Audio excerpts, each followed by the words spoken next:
मुझे न्यायपालिका पर भरोसा है, जांच पर भरोसा है, देश के अंदर जो न्याय देने की प्रक्रिया है उस पर भरोसा है। अलग से मुझे कुछ नहीं कहना है। फेडरेशन के अध्यक्ष के तौर पर सांसद जी आपसे लोग बोल रहे हैं कि अगर आप इस्तीफा दे देंगे तो एक सही जांच हो जाएगी, इस पर आपका क्या कहना है? नहीं, फेडरेशन का कोई रोल नहीं है, फेडरेशन का कोई रोल नहीं है और इन लोगों की डिमांड लगातार बदलती है।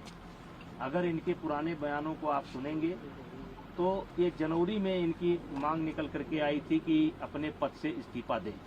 मैंने उस समय कहा था कि पद से इस्तीफा देने का मतलब है कि मैंने इनके आरोपों को स्वीकार कर लिया। मेरा कार्यकाल लगभग पूरा हो चुका है। जब तक नई बॉडी नहीं बन जाती है, और अभी सरकार ने आईओ की एक कमेटी गठित की है, 3 लोगों की कमेटी गठित की है, जिसमें एक कोई हाई कोर्ट का जज होगा या सुप्रीम कोर्ट का जज होगा। उनकी देखरेख में 45 दिनों के अंदर चुनाव संपन्न होना है। चुनाव संपन्न होते ही मेरा कार्यकाल स्वतः समाप्त हो जाएगा। इस्तीफा कोई इतनी बड़ी चीज नहीं है, लेकिन अपराधी बनकर नहीं, अपराधी बनकर के नहीं, मैं अपराधी नहीं हूँ।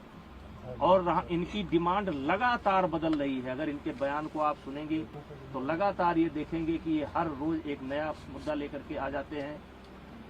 इन्हीं के कहने पर जांच कमेटी बनी, इन्हीं के कहने पर एक व्यक्ति ऐसा है जिसको जांच कमेटी में शामिल नहीं होना चाहिए था, उसको भी सरकार ने शामिल किया।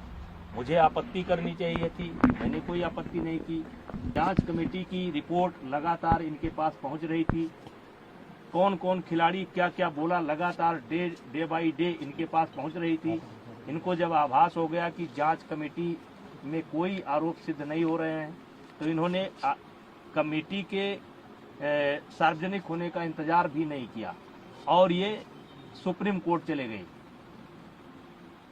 और एक कोई नया मामला लेकर के भी गए हैं। और सुप्रीम कोर्ट में नया मामला लेकर के गए हैं और इन्होंने जिन बच्चों को पहले पेश किया है, कोई नाबालिग मैं नहीं जानता, एक ऐसा हवा में निकल करके आ रहा है कि उसमें से कोई नाबालिग है। तो मेरा सवाल यह है कि उसको जांच कमेटी के सामने क्यों नहीं पेश किया गया।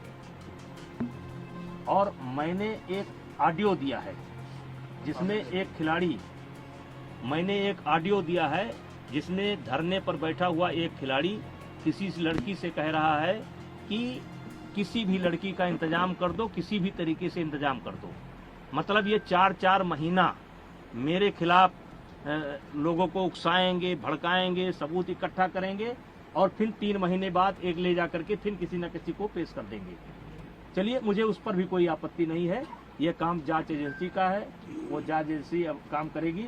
लेकिन हमने तो लगातार सरकार के फैसले का सम्मान किया और ये लगातार इसका उल्लंघन कर रहे हैं। रोज रोज ये नई डिमांड लेकर के आ जा रहे हैं। अब जांच एजेंसी की रिपोर्ट सार्वजनिक होने का इनको इंतजार करना चाहिए। फिर ये धरने पर बैठ गए।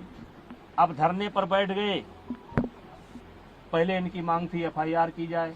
चलिए भाई, इनकी मांग स्वीकार हो गई, अब एफआईआर हो गई। अब इनको चाहिए, अब कहते हैं कि जेल के अंदर होना चाहिए, सारे पदों से इस्तीफा देना चाहिए। तो ये जो मेरे पास, मैं लोकसभा का सदस्य हूँ, ये पद मुझे दिनेश फोगाट की कृपा से नहीं मिला है, हमारे क्षेत्र की जनता ने मुझे दे रखा है। और एक बार नहीं, 6 बार दे रखा है। 6 बार मुझको दिया, मेरी पत्नी को दिया, और उनको उनकी कृपा पर नहीं है। और कुश्ती संघ का अध्यक्ष पद भी उनकी कृपा पर नहीं है। मैं चुनाव लड़ करके जीता हूँ। और आपके माध्यम से आप सवाल पूछेंगे तो मैं कहना चाहता हूँ, एक ही परिवार और एक ही अखाड़ा क्यों? हरियाणा के अन्य खिलाड़ी क्यों नहीं? हिमाचल के, महाराष्ट्र के, मध्य प्रदेश के, केरला के, कर्नाटका के, तमिलनाडु के, बंगाल के, आसाम के, देश के अन्य प्रांतों के खिलाड़ी क्यों नहीं?